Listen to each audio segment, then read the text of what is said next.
Okay, so you ready for this? It's like you've been on a serious knowledge binge. You sent us a whole stack of stuff, articles about Moore's Law and notes on AI, even some biology stuff got tossed in there. And it seems like it's all about how the pace of, well, everything is getting faster and faster. Well, what's so fascinating about this is that what you're sensing here is a real pattern, not just some random chaos. And where there's a pattern, there's a story waiting to be uncovered. So today we're going to explore this idea that information itself might actually be the engine behind all of this acceleration, almost like the gravity of life pulling things together faster and faster. Ooh, the gravity of life. I like that. So where do we start? Should we dive into those AI papers that you mentioned? Let's actually start with the tech world. You already know that it's changing fast, but seeing it all laid out on like a historical timeline might surprise you. Okay, let's do like a quick history lesson then. I'm ready to be surprised. Okay, so think about the major periods of human history. The Stone Age, Bronze Age, Iron Age, Industrial Revolution, and now the Information Age. What's striking is how each era gets shorter and shorter and shorter. Yeah, each one is like a faster, more intense version of the one before it. We went from like millennia of the Stone Age to just a few decades of the internet, completely changing the world. Exactly, that's the pattern. But why is it happening? Is it just human ingenuity, or is there something deeper at play? Many of your sources point to things like accumulating knowledge, better tools, and denser populations. All true, but those are symptoms, not the root cause. So what is the root cause then? Spill the beans. This pattern isn't unique to humans. It's woven into the very fabric of life itself. Hold on, are we talking about evolution now, like dinosaurs and stuff? Exactly. We're going all the way back to the very origins of life on Earth. Think about it. For billions of years, single-celled organisms were the most complex things on this planet. That's a long time. That really puts things in perspective, doesn't it? Like we humans are just a blip on the radar of life's history. And even in that short time, look how much has changed. From those single-celled organisms, we see the evolution of eukaryotic cells, then multicellularity, the Cambrian explosion, and eventually the emergence of humans. Okay, I'm seeing the pattern here. Each of these milestones happened faster than the last. It's like evolution itself was gaining momentum. But how do we know this is true? Isn't the fossil record incomplete? It is, but molecular clocks offer an independent line of evidence. Think of it like a genetic stopwatch, tracking the rate of mutations over time. It gives us a powerful way to cross-check the fossil record.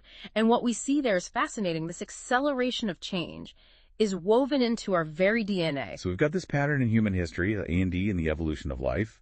But what's driving it? That's where things get really interesting. To understand that, let's look beyond biology for a moment. Imagine a vast cloud of gas and dust just floating in space, chaotic, disordered, high in entropy.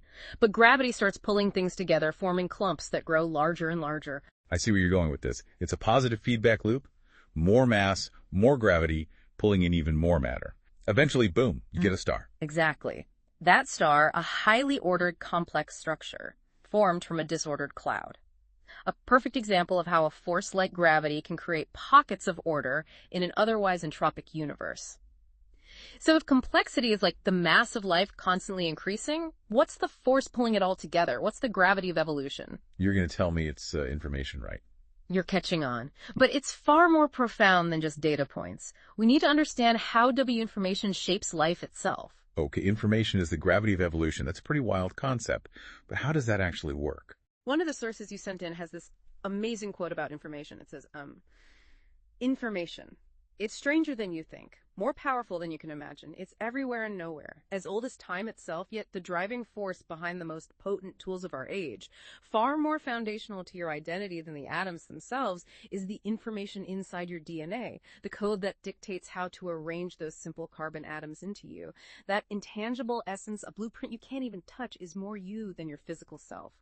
Think about it. This idea extends to all information.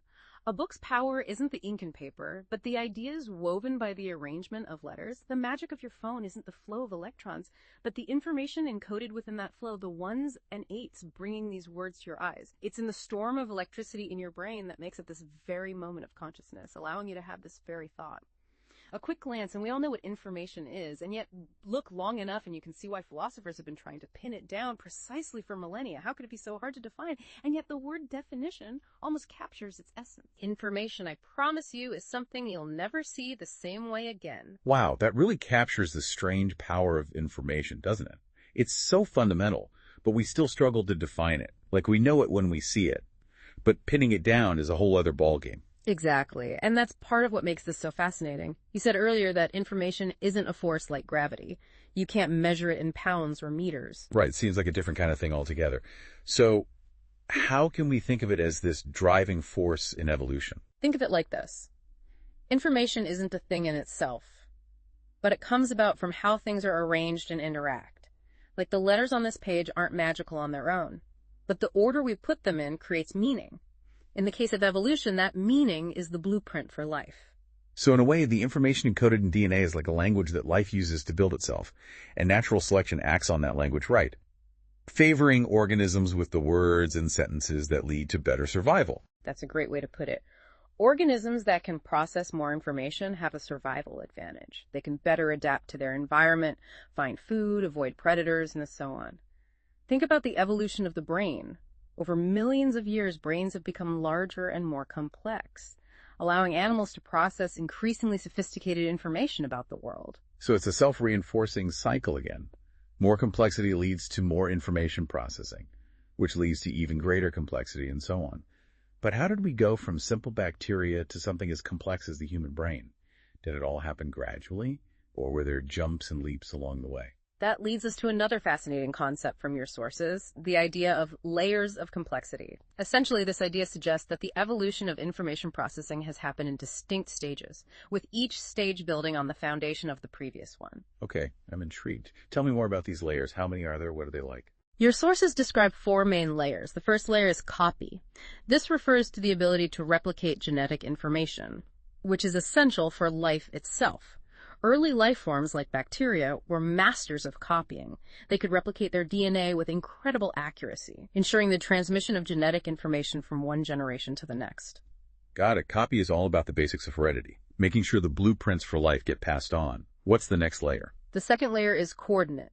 This refers to the evolution of multicellularity, where cells began to specialize and work together in coordinated ways. This allowed for the development of tissues, organs, and eventually complex organisms like plants and animals. So coordinate takes us from single cells to the incredible diversity of multicellular life we see around us. What comes after that? The third layer is compute. This is where things get really interesting. Compute refers to the evolution of nervous systems and brains, which allow organisms to process sensory information from their environment and make decisions about how to act. This is where we see the emergence of behavior learning and intelligence. Wow, compute is all about brain power, the ability to navigate and interact with the world in increasingly complex ways. What's the fourth layer? Human language. Exactly. The fourth layer is culture. This layer is unique to humans and refers to our ability to use language symbols and abstract thought to create and transmit knowledge across generations.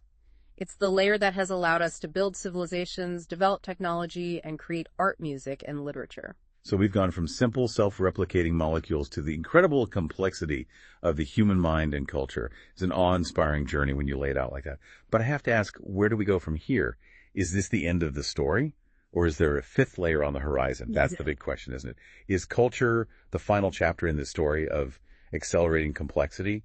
Or is there like a fifth layer waiting in the wings? It's a question that scientists and philosophers are wrestling with right now, and it brings us right back to that idea of a technological singularity.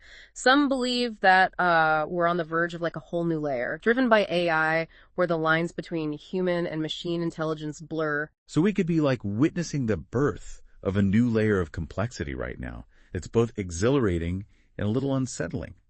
What do you think about the singularity? Science fiction or a real possibility? It's definitely a possibility worth considering. But whether it leads to like a utopia or a dystopia depends on us. It comes down to how we choose to use the power of information and technology. What values do we build into these systems? What goals do we set for them? Right. It's not just about the technology itself, but about our choices and our intentions. Even amidst these massive forces of change, we still have agency. We're not just passengers on this ride. Exactly. And that's a powerful realization. We're active participants in this unfolding story of complexity. It's a story that started billions of years ago with the simplest forms of life, driven by this unseen force of information. And now we find ourselves at this incredible juncture, poised on the edge of perhaps a new layer of complexity. It's mind-boggling to think about, really. We started this deep dive feeling overwhelmed by how fast the world is changing. Now we see this grand pattern across all of history and evolution.